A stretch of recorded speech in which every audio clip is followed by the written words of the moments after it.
Hi guys, this is just a quick update on the OLED Switch I've had now for a few weeks now. As a new beginner, this is just a quick update on how I figured it's going. So as you can see, I've got a couple of games here, not a lot. As a beginner, I'm just starting out, so I've just kind of picked for the easier games or games of interest for me. Now, apart from the Metroid Dread, I did order online and it was a bit delayed getting here. I did order the rest through the Nintendo eStore, which is on here, which you can go through and select via different categories, things like that. It has charts, it has current offers, and you basically just search through and search for games. Now, as you can see, you can buy Metroid Droid online. I actually bought the hard copy, so I just looked for games that were cheap just to start me off, or games that were kind of interesting. So the first couple of games, I think I spent around about $30 for one or two of them. Now, I did get the clock, which cost me a couple of dollars. As I say, Metroid Dread I got from a store, and it got shipped to me. It was delayed, so I eventually got it. I think I paid around $80 for that. I did get an SD card just because of the additional storage, and that was 128 gigabytes that I got extra.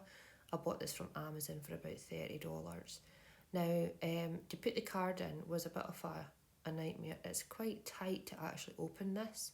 Now, I've got not great nails, but even I struggle to open this. Now, once I got it opened, I popped the card in. Now, I've only got the one card, so the chances are, unless I buy another game with a card, that'll probably just be in there until I change it. So, yep, you just pop it in and you just shut the cover. But as I say, that is quite a fiddly wee cover to open. But apart from that, it was more or less, once you figured it out, it was alright. Now, it does offer you the Bluetooth option. Now, I did try to add my AirPods and it did work. But however, once I came off the game, it kind of disconnected and it's been a bit hit and miss ever since. So I just stick these in.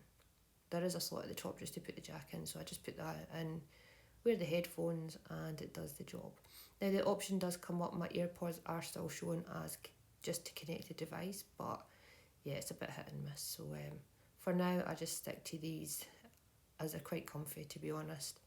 Because once you start playing, you kind of get engrossed, and then before you know it, you get sometimes a bit sore ears with the AirPods. But anyway, that was that. So that was quite straightforward.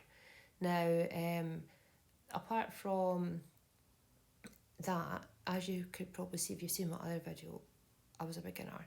And I figured that, after my mad panic of putting my Joy-Cons on, how I couldn't get them off, I realised that if you press the back button, they slid off quite easily. Now, in my panic, in the first video, as a newbie, I thought I'd put these on wrong and I was forever stuck, but nope. You just press the back button, so every day is a school day. Now, I did sign up for the Nintendo online $30 a year subscription, and with it I got these Nintendo and Super Nintendo games.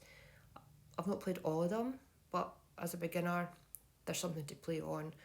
I think I played Super Soccer and Super Tennis, and it is old school retro games, and you can tell the difference from them.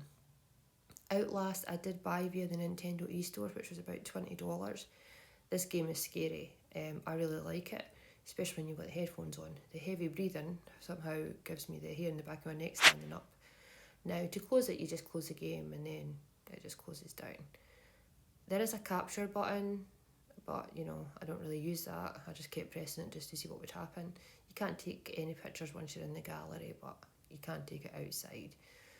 So yeah, that's a capture button, that wee square camera thing. And that's about it. I don't really have much games, as I say.